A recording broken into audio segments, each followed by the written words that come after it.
تقریباً 2000 سال کی تاریخ کے ساتھ رومن کولوسیوم کے بارے میں بہت سے اہم راز ہم اس ویڈیو میں آپ کے ساتھ شیئر کریں گے۔ اس میدان میں کبھی خونی لڑائیوں تو کبھی جنگلی جانوروں کے سامنے انسانوں کو شکار کے طور پر پیش کیا جاتا تھا۔ اسی جگہ پر جنگی قیدیوں اور مجرموں کو بھیانک پھانسیاں دی جاتی رہیں۔ لیکن پھر آخر ایسا کیا ہوا کہ اس خون ریز کھیل کو بند کرنا پڑا؟ اس ویڈیو میں ہم آپ کو بتائیں گے کہ اس رومن کولوسیوم کو کب اور کس نے بنایا، اس کے بنانے میں کتنے مزدوروں نے حصہ لیا اور کون سا مٹیریل استعمال کیا گیا۔ خون ریز کھیلوں کے علاوہ اس جگہ کو اور کن کن مقاصد کے لیے استعمال کیا جاتا رہا۔ اب تک اس کھیل میں کتنے لوگوں کو مارا جا چکا ہے۔ اٹلی کا سب سے مشہور کولوسیوم ہونے کی وجہ سے ہر سال کتنے سیاح اس جگہ کو وزٹ کرتے ہیں۔ یہ تمام معلومات آپ کو اس ویڈیو میں دی جائیں گی۔ اگر آپ نئے ہیں تو میں آپ سے گزارش کروں گا کہ اس چینل کو ابھی سبسکرائب کر لیں۔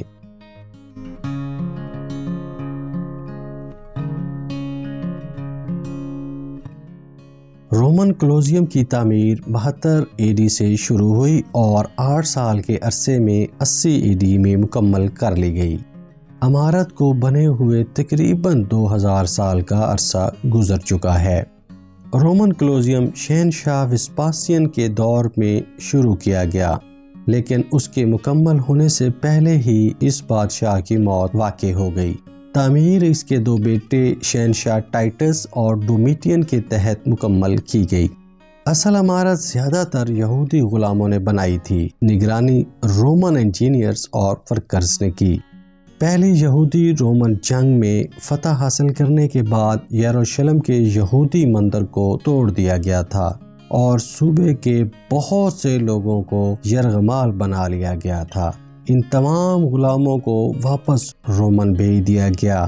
کہا جاتا ہے کہ اس کولوسیوم کی تعمیر میں تقریباً 60,000 سے 1,00,000 مزدوروں نے حصہ لیا، جس میں سے زیادہ تر تعداد انہی غلاموں کی تھی جن کو یہاں سے یرغمال بنایا گیا تھا۔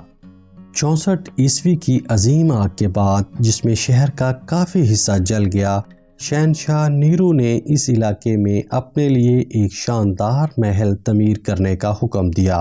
یہ بتانے کی ضرورت میرے خیال میں تو نہیں ہے کہ روم کے شہری اس سے خوش نہیں تھے، اس لیے جب نیرو کو معزول کیا گیا اور شہنشاہ ویسپاسین نے تخت پر قبضہ کیا تو اس نے نیرو کے محل کے احاطے کو گرا دیا اور حکم دیا کہ کولوسیوم اسی محل کے اوپر ہی بنایا جائے گا۔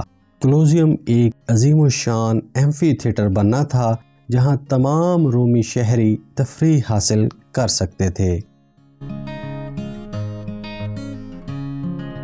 کولوسیوم 20ویں شکل میں بنایا گیا ہے۔ یہ 189 میٹر لمبا، 156 میٹر چوڑا اور 48.5 میٹر اونچا ہے۔ پوری عمارت کا رقبہ 6 ایکڑ پر محیط ہے۔ کولوسیوم کی بیرونی دیواریں ڈورک، آئیونک اور کورنتھین کالموں کی 3 سطحوں پر محیط ہے۔ ہر سطح پر 80 محرابیں موجود ہیں۔ ان میں سے 76 کو رومن ہندسوں کے ساتھ نمبر دیا گیا ہے۔ یہ نمبرنگ اب بھی کچھ جگہوں پر نظر آتی ہے۔ اسی نمبرنگ سسٹم کو گائیڈ کے طور پر استعمال کیا گیا تاکہ آنے والے شہریوں کو معلوم ہو سکے کہ ان کی نشست کہاں پر ہے۔ زمینی سطح پر بیرونی دیوار بنانے والے 80 محرابوں میں سے صرف 31 محراب اپنی بنیادی ساخت برقرار رکھے ہوئے ہیں۔ کولوسیوم ایک اندازے کے مطابق 1,00,000 کیوبک میٹر یوٹراورٹائن پتھر کے ساتھ بنائے گئے ہیں۔ یہ ایک خاص قسم کا پتھر تھا جو 20 میل دور ٹیوولی کی کانوں سے نکالا گیا تھا۔ کولوسیوم ہائپوجیم، جس کا ترجمہ زیر زمین ہوتا ہے، ہائپوجیم سرنگوں کا ایک وسیع نیٹ ورک تھا اور چیمبر گلیڈیٹرز، جانور اور قیدیوں کو انہی سرنگوں میں رکھا جاتا تھا۔ ان سرنگوں کے ساتھ بہت سے ٹریپ دروازے بھی لگائے گئے تھے۔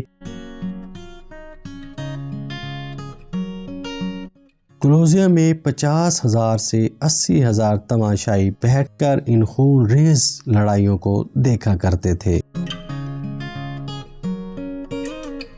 یہ یقین کے ساتھ یہ جاننا ناممکن ہے کہ اب تک اس کولوسیوم میں کتنے لوگ مارے جا چکے ہیں، لیکن یہ خیال کیا جاتا ہے کہ 350 سے زیادہ سالوں کے دوران اسے انسانی خون کے کھیلوں کے لیے استعمال کیا جاتا رہا ہے۔ گلیڈیٹرز، غلاموں، مجرموں، قیدیوں اور ہزارہ دیگر تفریح کرنے والوں کے درمیان تقریباً 4 لاکھ لوگ کولوسیوم میں اب تک ہلاک ہو چکے ہیں۔ صحیح تاریخ تو معلوم نہیں ہے، لیکن گلیڈیٹرز کی لڑائیوں کا آخری ریکارڈ 435 عیسوی تک ملتا ہے۔ آپ کو بتاتے چلیں کہ گلیڈیٹر کی لڑائیاں ختم ہونے کے بعد بھی کولوسیوم کو شکار کے لیے 1 صدی تک استعمال کیا جاتا رہا۔ مقبول تاریخی ریکارڈ کے برعکس سلطنت کی عیسائیت کی طرف بڑھنے کی وجہ سے گلیڈیٹرز کی لڑائیاں بالکل ختم نہیں ہوئیں، بلکہ ان لڑائیوں کے خاتمے کی اصل وجہ ان پر آنے والی لاگت تھی۔ 5ویں صدی تک کولوسیوم بوسیدہ حالت میں ہو چکا تھا۔ رومن سلطنت کافی زوال کا شکار تھی اور عمارت کو برقرار رکھنے، گلیڈیٹرز کے لیے تنخواہوں کی ادائیگی اور جنگلی جانوروں کی فراہمی کے لیے درکار وسائل کا حصول بہت زیادہ مشکل ہو چکا تھا، جس کی وجہ سے یہ خونی کھیل بند کرنا پڑا۔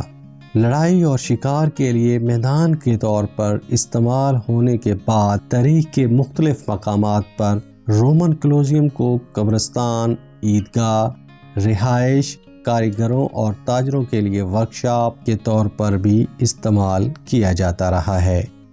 کولوسیوم میں ہر سال 4 ملین سے زیادہ زائرین آتے ہیں۔ اٹلی میں سب سے زیادہ مقبول اور دنیا میں سب سے زیادہ مقبول 3 کولوسیوم میں سے ایک کولوسیوم رومن کولوسیوم ہے۔ دوستو، آپ کو ویڈیو اچھی لگی ہوگی۔ اگر آپ کی کوئی رائے ہے تو ہمیں کامنٹ سیکشن میں لازمی دیجیے گا، اور اگر آپ نئے ہیں تو پلیز ہماری چینل کو لازمی سبسکرائب کر لیں۔ ابھی تک کے لیے اجازت۔ اللہ نگہبان۔